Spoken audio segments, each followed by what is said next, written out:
And this was the embankment, tens of thousands forming up on the second of the feeder marches. In a country where our daily lives are constantly monitored and freedom is becoming increasingly restricted, scenes like this should be more common, but they're not. Sure, everyone knows that things like the phone calls you make are logged, or you are often consistently being monitored on CCTV systems. But in the last decade, surveillance schemes have increased, our rights have been reduced, and certain activities have become less accessible. So this poses a question: has the UK become more authoritarian? Deployments of live facial recognition technologies first started in the UK in 2015's Download Festival in Donington Park, Leicestershire. The rock music event often received figures of around 90,000 attendees per year, looking to catch bands such as Slipknot and late Ozzy Osbourne. This was possibly the first time the technology was used in Europe. Attendees were outraged by the deployment of this by Leicestershire Police, alongside the usage of RFID tags to pay for products at the event. At the time, when we were driving up, I remember reading in a few of the download Facebook groups that there was this live facial recognition software being used. Didn't really know what it meant at the time. There wasn't really a lot of publicity about it. I only heard about it because someone shared a news article from like a local newspaper. I remember there was a bit of uproar about it, but not a lot. There was a few people who were upset about it. There was a few people saying it was invasion of privacy. I think looking back now, I think I would have caused much more of a fuss now. Consider not going or joining a part of a protest or some sort of online petition to stop the use of it, definitely. Even one of the artists at the event was outraged. Look at this clip from Muse's lead singer Matt Bellamy during Uprising.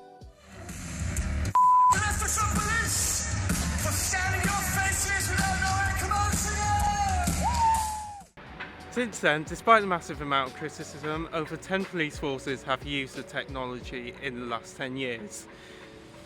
Often it can appear at stadiums like this for concerts or sporting events, but they can also appear on busy shopping streets too. Some of the events this has been seen at is the Notting Hill Festival in London, Welsh rugby matches at the Principality Stadium, F1 Grand Prix at Silverstone Park. It has often proved controversial at these events, but what are the benefits? So, facial recognition is the ability to take an image and to match that image using something called biometrics against a picture which is on a watch list of people that we want to find. So many wanted offenders, over 500 wanted offenders this year, have been taken off the streets of London and arrested. One particular example that springs to mind was a paedophile who... Those benefits sound great in theory, but it comes at a cost.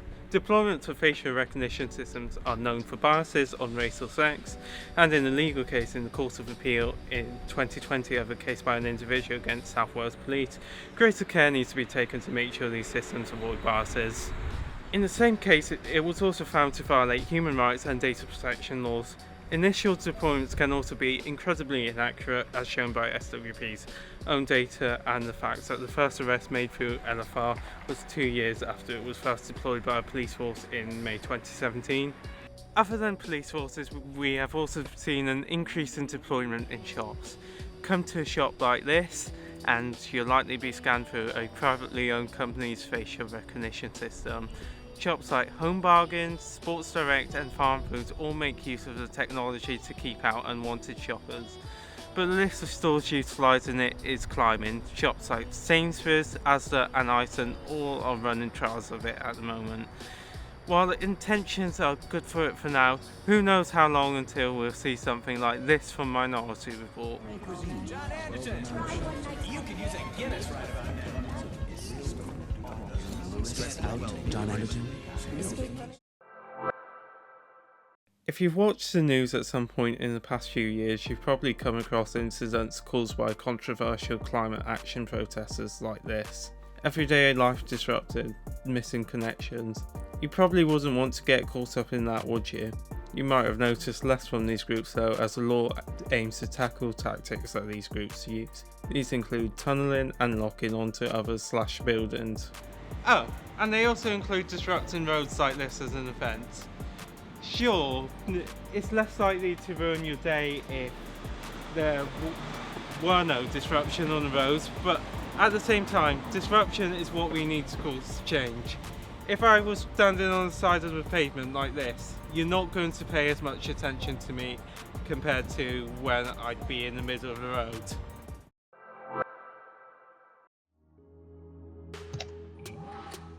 If you have been online in recent years, you would have noticed some sort of changes to the way you utilise the internet. The days of the free internet are dead in the UK as we progress to a more restricted experience online. One source claims the UK has the least free internet in Western Europe, and that's all thanks to one thing, the Online Safety Act. This was billed as a solution to protect the children online through scanning your face, sending your ID, or typing credit card details into third-party sites to verify your age for certain features or websites, as clicking boxes to confirm your age is easily exploitable. I lied about my age online when I was younger to create accounts on websites, and I'm sure you all did the same at some point, showing how a law like this could be helpful to protect people from the harms of the internet. But has it caused more harm than good? Let me show you some examples. Open Minecraft and you won't be able to chat without providing identity. Open Roblox, the same thing happens. Want to chat to your friends on PlayStation? Oh no, you can't without ID. You can't even use your phone properly now if you don't provide ID, and this isn't even in the law.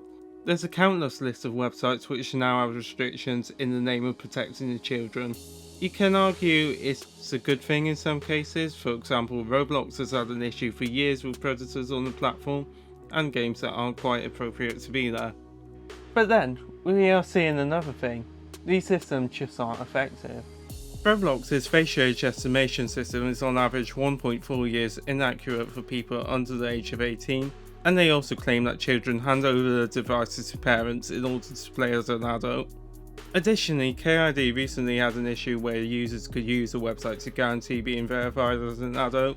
You fill in the CAPTCHA, automatically verifying your age. Your account is now age verified, and if you go back to Discord, we've determined you're in the adult age group. And if you verified using this exploit, users have not been asked to re-verify.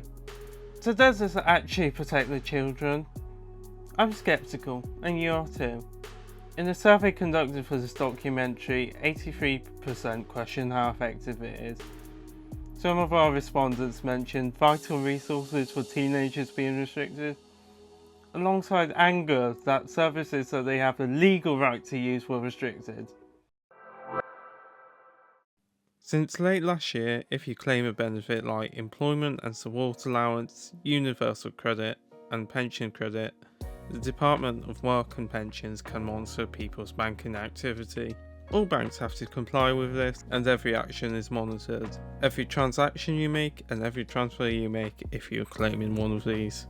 People claiming these benefits have no idea what could be flagged up, as the government has been very vague on the criteria that flags up whether you have been overpaid or committed fraud.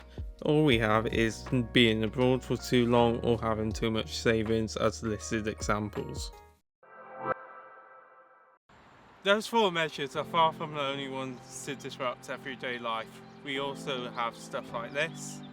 You'll need photo ID to vote in the elections in England on the 7th of May.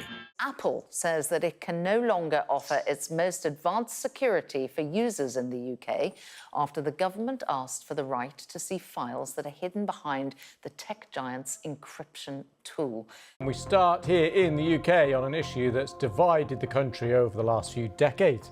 Every adult will need a new government-issued digital ID to prove they live and can work here. Plus, on situations that I did cover, things have changed. The Met Police's use of live facial recognition has been deemed lawful by the High Court, and the government intends to expand the use of it with record investment. This is worrying as we seem to be inching closer to China. Additionally, the government is looking to expand the Online Safety Act to require websites to limit access to certain parts of the site if required by ministers.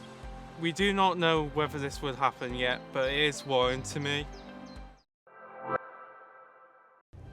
So after all that, is the UK becoming authoritarian? There are benefits to recent changes, such as our streets being safer to walk on, people being able to get along with their day-to-day lives, children being safe online, and reductions in theft, shoplifting and fraud. But at the same time, we are accepting a future where any of us can be tracked for any reason, we can't effectively protest anymore, and we can't even chat to people we know online. Saying that, the situation could have been much worse if there were not campaigns against it.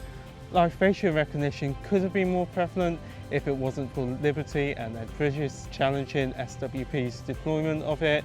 And even with the recent case against the Met, Big Brother Watch and Sean Thompson plan to appeal the High Court's decision. The fight to protect the public's rights from facial recognition mass surveillance is far from over. We fully support Sean Thompson in seeking to appeal this judgment. Protest rights could have been more limited if there were not campaigns against it.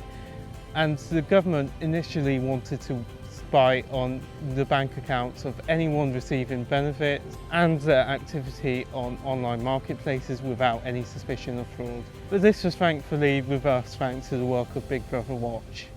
I think the signs are certainly pointing to a warring trend in the UK. Our freedoms are being restricted one by one and we just aren't giving it enough attention. It's time to talk about it rather than just brushing it off. This is not easy. I hate seagulls.